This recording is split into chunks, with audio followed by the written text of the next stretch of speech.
welcome to Nana's Crafty Home. My name is Tanya. Today's tutorial is going to show you how to make the color changes that I am using for my Patchwork Revelry blanket. So these are double crochet squares that start off as double crochet circles, which are then squared off in order to join to make my blanket. So what I'm going to show you is how to minimize ends by turning for every round. When you're doing a lot of color changes, you can turn, and if the color is where you need it for the next round, you can pick it up and drop the color that you are working. That allows you to not fasten off each round for each one of these colors. So let's go ahead and get started. So for today's tutorial, I'm going to be working with Lion Brand's Heartland yarn in 4 different colorways. You could substitute with any worsted weight yarn of your choice. So I'm going to be making a standard double crochet circle. So I'm going to start with any one of these colors. I'm going to start here with the rust, and I'm going to make a magic circle. You could also, instead of making a magic circle, you could start your double crochet circle with a chain 4 and slip stitch into that first chain to form a ring, and then you'll work all of your stitches into that ring. But I'm going to go ahead with my magic circle and my rust, and it doesn't matter, again, what color you start with. Once you develop your color pattern, though, you'll stay in that same order of working your colors. So in order to get started, I'm going to chain 3, which is going to count as my first stitch. And then I'm going to be working a total of 12. I'll have a total of 12 stitches for my first round. Since that chain 3 counts as my first stitch, I'm going to have 11 more stitches. I'm working with 4 different colors, and we want the same number of double crochet stitches, or the same amount of stitches worked in each color. So it's going to be a total of 3 stitches for each color. For my first color, that chain 3 will count as my first stitch, so I'm going to be working 2 more double crochets in that same color before I change colors to my next one. Now when we get to our final stitch, this is my last double crochet, so this will be my 3rd stitch in the rust. I don't want to finish working that double crochet.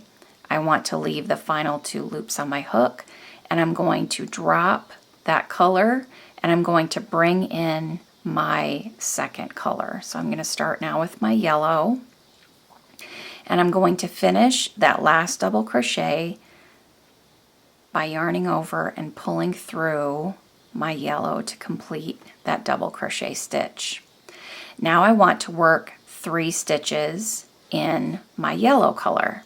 So work the next 3 in that magic circle, and again, that 3rd stitch, don't finish your double crochet, drop the yellow, bring in your 3rd color. Now I'm going to bring in my cream. Same technique, yarn over and pull through to finish that double crochet. You don't want to work over the colors that you're dropping because you're going to be picking them up on the next round.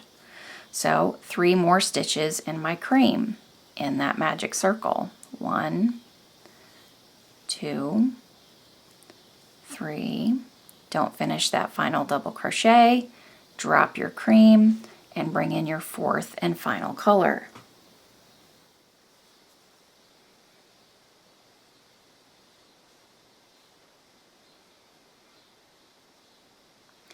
Three stitches in that 4th color. 1, 2, and 3.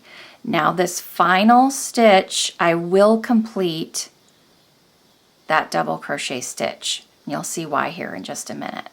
So I'm going to close that magic circle, pulling it tightly to complete round 1. I will have a total of 12 stitches for this round. Looks kind of messy on the back because I've dropped all those colors and I've got my ends, but that's okay.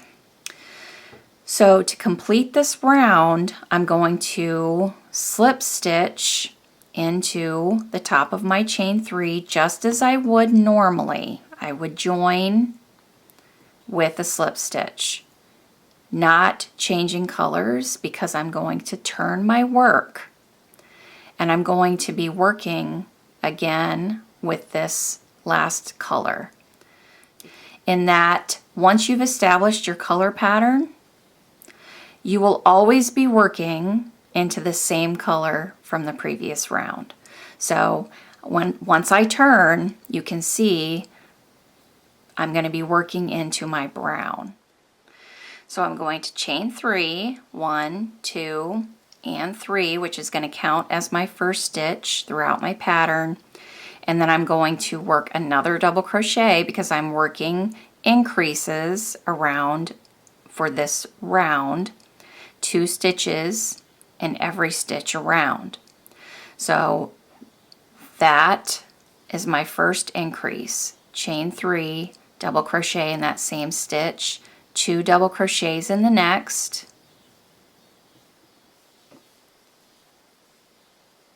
and then 2 double crochets in the next stitch.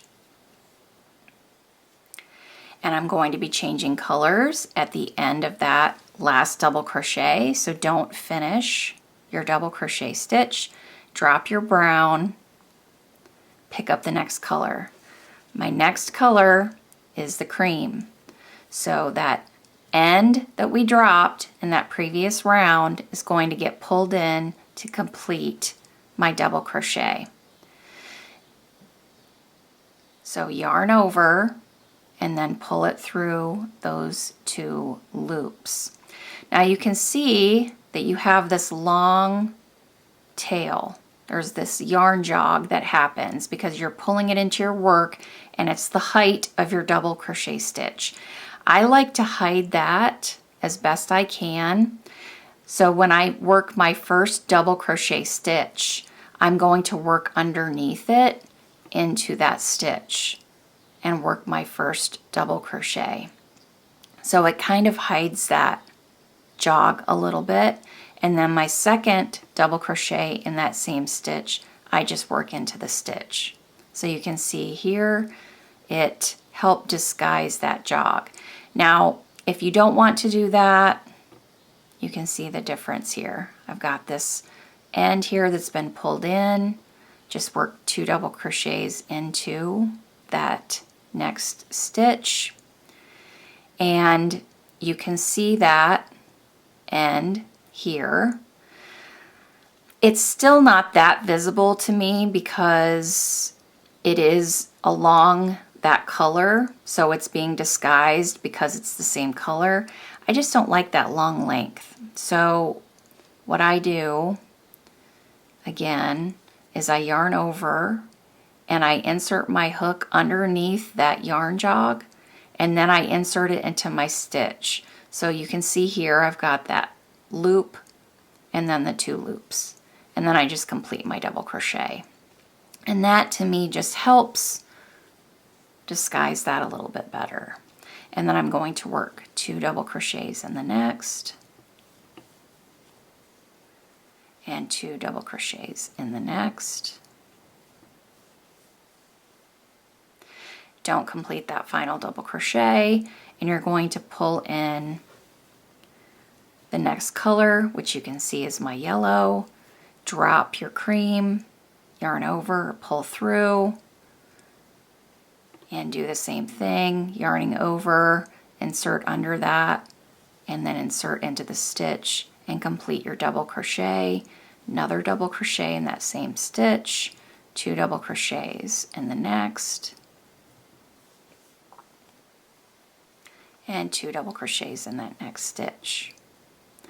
Don't complete that last double crochet, drop your yellow and pull in the next color, yarn over, pull through to complete your stitch, and then repeat 2 double crochets in the next,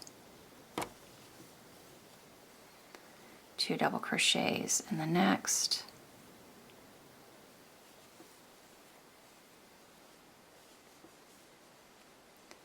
and then 2 double crochets in the last stitch. Don't miss this last stitch because you worked a slip stitch into that chain 3. That loop is a little bit smaller, and so sometimes you can miss it, so don't miss that last stitch.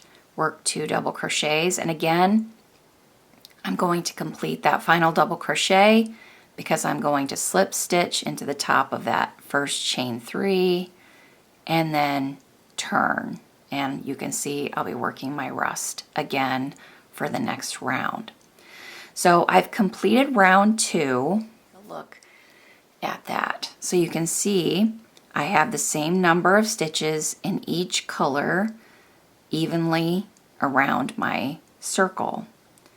And so I'm just going to be repeating that same technique throughout.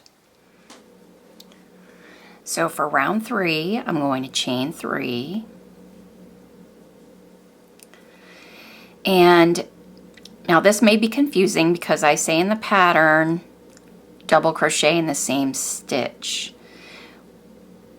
It is because you're working in that first stitch of the rust, not into the stitch that you slip stitched into. So the chain 3 counts as my first stitch, and I'm working into that first stitch in that color for my increase.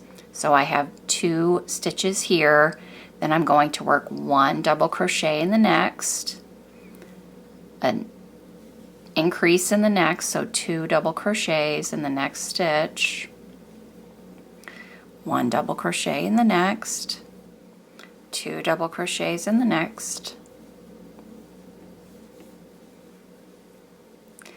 1 double crochet in the next. And I'm going to not complete that double crochet, which is my last in that color, drop it, and bring in the next color by picking up that yarn and yarning over and pulling through to complete that double crochet, and then 2 double crochets in the next stitch. 1 double crochet the next. You're always going to drop your yarn on the back side of your current round. So I'm just going to continue working my stitches around this round here, doing my standard increases, and I'll only be working the same color into the same color stitches from the previous round, pulling in my work as I go through this round. And then when I get to the end of the round, I'm going to slip stitch at the top of that beginning chain 3 and then turn. My increases will stagger them from round to round. So that way I won't get those little points when you work your increase at the beginning of each round. So what I do for round 4, and you're going to do this for every round that starts with just 1 stitch in the first stitch. I then slip stitch into the first stitch, so the top of that last stitch that I just made, and then I chain 3. Then my next stitch, I'm going to work an increase, 2 double crochets. Then work a double crochet in the next 2 stitches. Then 2 double crochets in the next stitch. So for every round where I am adjusting my increases, that's what you'll do. You'll slip stitch into the top of that last stitch that you made after joining, and then work your chain 3 to begin that round. And then just continue working your standard increases, always working the same color into the previous round of the same color. So when I get to the end here, I did my increase, 2 double crochets. I would have 1 double crochet in the next 2 stitches, but I'm going to change colors for that second double crochet because I'm at the point where I'm going to change colors. So 1 more double crochet and then work my increase, 2 double crochets. So just continue on working that same technique through the remainder of your square. So you can see I've completed round 4, and you cannot see the yarn jogs. They are very well disguised as I'm changing colors. And I really love these 4 colors together. I think this would make a delightful blanket as well. So I hope you found this tutorial helpful. Thank you so much for being with me. As always, remember to subscribe to my YouTube channel so you never miss a new video. Thanks everyone. I'll see you soon. Take care. Bye-bye.